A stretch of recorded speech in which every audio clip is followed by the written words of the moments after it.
She walked out of a hospital, and that was the last time anyone saw her alive. No goodbye. No warning, just silence. For months, her family searched for answers, holding on to hope that she would come back. But then, a shocking discovery in Oshawa revealed a truth far more disturbing than anyone imagined. What really happened after she walked out that door? Before we begin, make sure to like this video, subscribe to Crime Shadows here, and comment below where you're watching from. Because this story takes a dark and unexpected turn. Rori Hache was just 18 years old, born in 1999, when her life was tragically cut short. She grew up in a difficult environment that exposed her to challenges at a very young age. Her mother, Shannon Dion, struggled to provide stability, and Rori's upbringing was far from easy. Her grandfather, Bernie Gindin, had a well-known criminal past and was once associated with the outlaw motorcycle gang Satan's Choice. This background added another layer of complexity to Rori's early life. As a teenager, Rori faced serious struggles. By the age of 16, she had developed an addiction to methamphetamine, which began to affect every aspect of her life. Her behavior changed, and she became more distant from her family. At 17, Rori left home and began living on her own. During this time, she became involved in prostitution as a way to survive. Despite the hardships she faced, she was still incredibly young and vulnerable, trying to navigate a difficult world on her own. At just 18 years old, Rori was also pregnant, carrying hopes of a different future, one that, tragically, she would never get the chance to live. On August 29, 2017, Rori Hache reached out to a school counselor, appearing distressed and in need of help. Concerned for her well-being, the counselor arranged for her to be escorted to a local hospital for evaluation. However, just 15 minutes after arriving, Rori walked out of the hospital on her own. That would be the last confirmed sighting of her.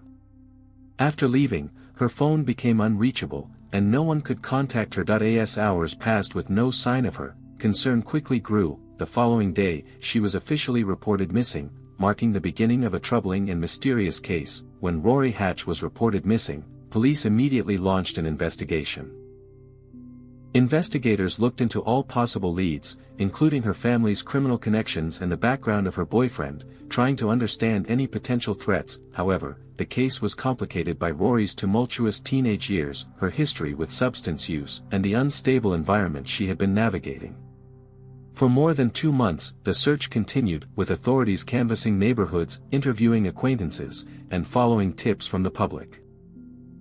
Despite extensive efforts, there were no breakthroughs, until September 11, 2017, when a fisherman discovered a human torso along the Oshawa lakeshore. The remains were quickly taken for forensic examination, but initial tests were inconclusive, leaving the victim's identity unknown. It wasn't until November 2017 that DNA testing finally confirmed the remains belonged to Rori Hache. The confirmation brought a chilling end to the uncertainty surrounding her fate and transformed the missing person case into a full homicide investigation. Investigators also reviewed surveillance footage from the hospital where she was last seen. The footage confirmed Rori's final known movements, leaving the hospital just 15 minutes after arriving, providing a crucial piece of the timeline in this tragic and complex case. The horrifying truth about Rori Hache's murder continued to unfold on December 29, 2017. A plumber was called to 19 Macmillan Drive to clear a blocked pipe and made a shocking discovery. Human flesh was clogging the pipes. The plumber immediately contacted police, who responded to the scene and began a detailed investigation. During the search, officers also discovered a head stored in a freezer inside the apartment, confirming that the crime was far more gruesome and premeditated than initially thought. Authorities quickly identified a suspect, Adam Jeffrey Strong, a 45-year-old security guard who had been linked to the victim. His apartment became a critical crime scene, providing investigators with essential evidence to connect him to Rori's death. Among the items seized were Rori's blood-stained shoes, indicating a struggle had taken place. Police also recovered sexual devices and handcuffs, suggesting the victim may have been restrained prior to her death. Additionally, a specialized knife was found containing biological material. Forensic testing later revealed a connection to another individual, Candace Fitzpatrick, which provided further insight into the circumstances surrounding the crime.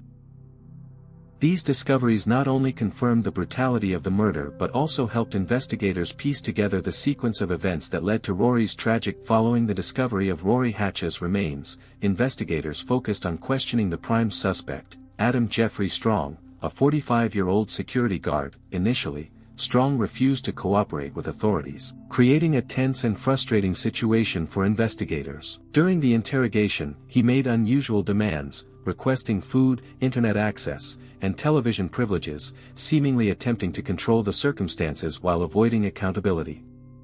Despite these tactics, police persisted. Under mounting evidence and pressure, Strong eventually admitted to having knowledge of Rori's remains. His admission provided critical information that allowed authorities to confirm the full scope of the crime and solidify the timeline of events. During the investigation, forensic analysts examined the specialized knife recovered from Strong's apartment. DNA testing revealed a startling connection: biological material belonging to Candace Fitzpatrick, a 19-year-old girl who had been missing since 2008. This revelation expanded the case beyond Rori Hache, suggesting Strong's crimes were not isolated. Eventually, Strong cooperated further and led investigators to the long-missing remains of Candace Fitzpatrick in November 2021. This confirmation brought closure to a case that had remained unsolved for over a decade and highlighted the chilling pattern of predatory behavior. The link between the two victims demonstrated the extent of Strong's criminal actions, exposing him as a repeat offender who had evaded justice for years, leaving families desperate for answers. The legal proceedings against Adam Jeffrey Strong began in September 2020 with a bench trial, where a judge, rather than a jury, would determine the verdict. The trial focused on the brutal murder of Rori Hache and Strong's connection to Candace Fitzpatrick, whose remains he had helped locate years after her disappearance. Prosecutors presented a compelling case, detailing the gruesome circumstances of Rori's death, the evidence recovered from Strong's apartment, and his eventual admission of knowledge regarding the crime. For Candace Fitzpatrick, forensic evidence on the specialized knife and Strong's guidance to the remains demonstrated his involvement, though the charge was reduced to manslaughter due to the passage of time and the nature of the evidence. The court delivered its verdict. Strong was found guilty of first-degree murder in the death of Rori Hache, and manslaughter in the case of Candace Fitzpatrick. For Rori's murder, he received life imprisonment, reflecting the severity and premeditation of the crime. The verdict provided a measure of justice for the victims' families while underscoring the severity of Strong's actions and the devastating impact of his crimes on the community. Following his conviction, Adam Jeffrey Strong was placed in protective solitary confinement in prison due to ongoing threats from other inmates. Authorities recognized the risk posed to him given the notoriety of his crimes, especially the brutal murder of Rori Hache, and took measures to ensure his safety while he served his sentence. His isolation also limited the possibility of further criminal behavior and kept the prison system organized amid public outrage over the case. For Rori's family, the aftermath was a mixture of grief, reflection, and the need to preserve her memory. Her mother, Shannon Dion, and remaining relatives made public statements emphasizing that Rori was more than the circumstances of her death. They highlighted her creativity, individuality, and the vibrancy she brought to those around her. Vigils and memorials were held in her honor, giving the community a chance to mourn collectively while celebrating Rori's short but impactful life. Friends and classmates shared stories of her artistic talent, her courage, and her unique personality, reinforcing the idea that her life, not only her tragic death, should be remembered. The case also served as a reminder of the dangers young people can face when navigating difficult circumstances, and the importance of vigilance and community awareness. As we remember Rori Hache, take a moment to like this video, share it with others, and subscribe to Crime Shadows here to honor her memory and learn from her story. Her life was full of promise, and although it was cut tragically short, keeping her story alive ensures that she is never forgotten.